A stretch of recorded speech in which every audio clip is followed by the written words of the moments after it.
Perkenalkan, nama saya Fajar Widianugraha, mahasiswa kampus Limik Sumedang, kelas Teknik Informatika B semester 5. Di sini saya akan mempresentasikan salah satu tugas mata kuliah proyek perangkat lunak dengan topik metode pengembang sistem.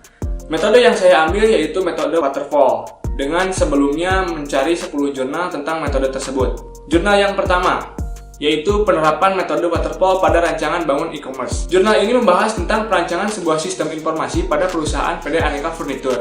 PD Aneka Furnitur merupakan salah satu perusahaan pembuat dan penjual furnitur yang berada di daerah Jakarta Timur. Kemudian dibuatlah analisa mengenai sistem penjualan barang berbasis web atau yang sering dikenal dengan e-commerce, menggunakan bahasa pemrograman PHP dan MySQL dengan metode waterfall. Tahapan metode waterfall yang disajikan ialah analisis, desain, pengkodean, dan pengujian. Yang kedua, penerapan model waterfall pada perancangan sistem informasi pendaftaran siswa baru SMK swasta teladan rantau rapat berbasis web. Jurnal ini membahas tentang perancangan sistem informasi pendaftaran siswa baru SMK swasta teladan rantau rapat berbasis web dengan menggunakan metode waterfall. Menurut Pressman, waterfall adalah model klasik yang bersifat dinamis berurutan dalam membangun software.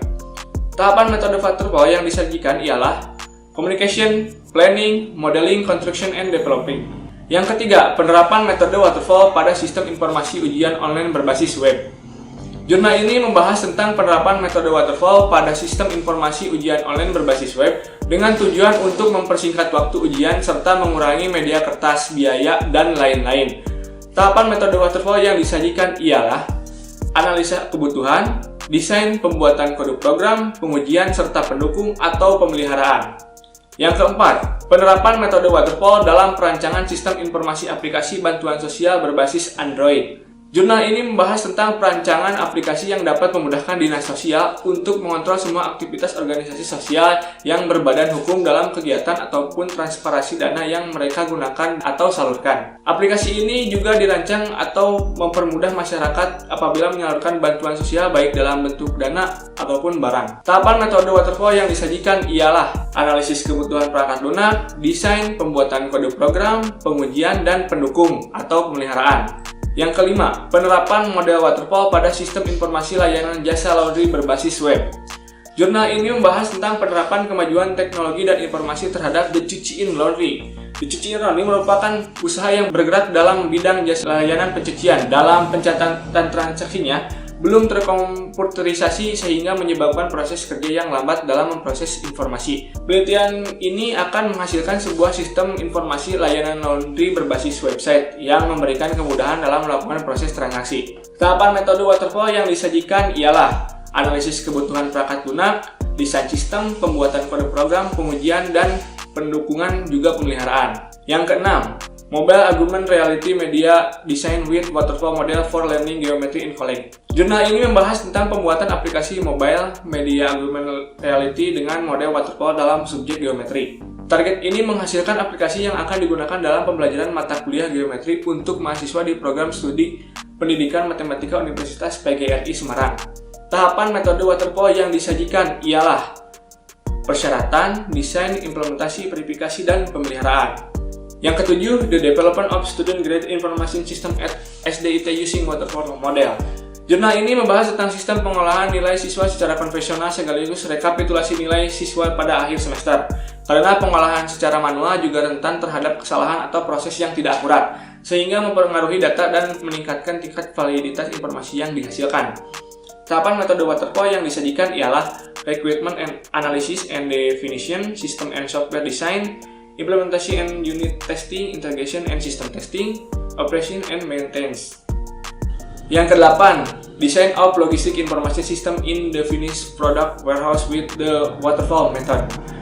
Jurnal ini membahas tentang proses pembuatan sistem informasi mengenai pengiriman barang agar dapat mengefektifkan waktu, menghemat biaya transportasi, serta meminimalisir keterlambatan pengiriman barang. Tahapan metode waterfall yang disajikan ialah analisis kebutuhan, desain, implementasi, pengujian, dan pemeliharaan. Yang kesembilan, comparing again software development methodology using the waterfall model. Jurnal ini membahas tentang 3 metodologi pengembangan sistem perangkat lunak berbasis agen yang dipublikasikan secara luas, yaitu sistem multi-agen metodologi rekayasa atau MASE, Prometheus, dan Tropo. Tahapan metode waterfall yang disajikan adalah System Engineering, Analysis, Design, Code, Testing, and Maintenance. Jurnal yang terakhir yaitu The Implementation of Innovation in Education Technology to Improve the Quality of Website Learning in Industrial Revolution Era 4.0 Using Waterfall Method. Jurnal ini bertujuan membuat model website untuk meningkatkan kualitas siswa. Studi saat ini hanya menyediakan implementasi umum yang ada. Partisipan dari penelitian ini adalah dosen, sarjana, dan mahasiswa pasca sarjana, serta praktisi pendidikan di seluruh Indonesia menggunakan formulir online. Tahapan waterfall yang disajikan ialah Analysis and Definition, System and Software, Integration and System Testing, implementasi dan pengujian unit, serta operasi dan pemeliharaan. Kesimpulan, setelah saya mengumpulkan jurnal tersebut, kemudian memahami dan mencermati metode waterfall, terbukti bahwa metode waterfall ini cukup banyak digunakan karena bersifat mudah dan praktis. Metode waterfall atau metode air terjun sering dinamakan siklus hidup klasik atau classic life cycle, di mana metode ini berproses secara berurutan dan juga sistematis pada pengembangan perangkat lunak, dimulai dengan spesifikasi kebutuhan pengguna, lalu berlanjut melalui tahapan-tahapan perencanaan, pemodelan, konstruksi, serta penyerahan sistem kepada pelanggan atau pengguna, dengan pada akhirnya menyerahkan sebuah sistem yang dihasilkan. Setiap tahap metode ini terdapat tugas dan tujuan yang berbeda, di mana tahap keseluruhan menggambarkan siklus hidup perangkat lunak hingga pencapaiannya. Tahapan-tahapan metode waterfall yang pertama yaitu analisis, merupakan pengumpulan kebutuhan secara lengkap dengan terdefinisi apa yang harus terpenuhi oleh program yang akan dibangun. Tahapan ini memerlukan komunikasi dengan tujuan untuk memahami perangkat lunak yang diharapkan oleh pengguna. Informasi tersebut bisa diperoleh melalui wawancara, diskusi, atau versi secara langsung demi mendapatkan data yang dibutuhkan.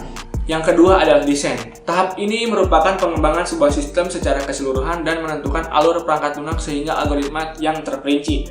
Spesifikasi kebutuhan dari tahap sebelumnya akan dipelajari dalam tahap ini. Desain sistem membantu serta mendefinisikan arsitektur sistem secara keseluruhan. Yang ketiga adalah kode atau implementasi. Tahapan di mana seluruh desain diubah menjadi kode-kode program yang masih berupa modul-modul kemudian akan diintegrasikan menjadi sebuah sistem lengkap. Pada tahap ini, sistem pertama kali dikembangkan dalam program kecil yang disebut unit. Sehingga dalam tahapan selanjutnya unit dikembangkan dan diuji fungsionalnya serta disebut juga sebagai unit testing. Tahap ini menggabungkan modul-modul yang telah dibuat dan dilakukan pengujian. Hal ini dilakukan untuk mengetahui kesesuaian hasil yang akan dibuat agar lebih sempurna. Seluruh unit yang dikembangkan dalam tahap implementasi diintegrasikan ke dalam sistem setelah pengujian yang dilakukan masing-masing unit. Kemudian integrasi seluruh sistem diuji untuk mengecek setiap kegagalan maupun kesalahan. Dan yang terakhir, Operation and Maintenance, tahap akhir dalam model waterfall. Perangkat lunak yang telah selesai dijalankan serta dilakukan pemeliharaan. Pemeliharaan yang dimaksud adalah memperbaiki kesalahan yang tidak ditemukan pada langkah sebelumnya. Perbaikan mencakup implementasi unit sistem dan meningkatkan fungsional sistem sebagai kebutuhan baru. Sekian yang dapat saya sampaikan. Mohon maaf apabila ada kekurangan dan kesalahan. Terima kasih.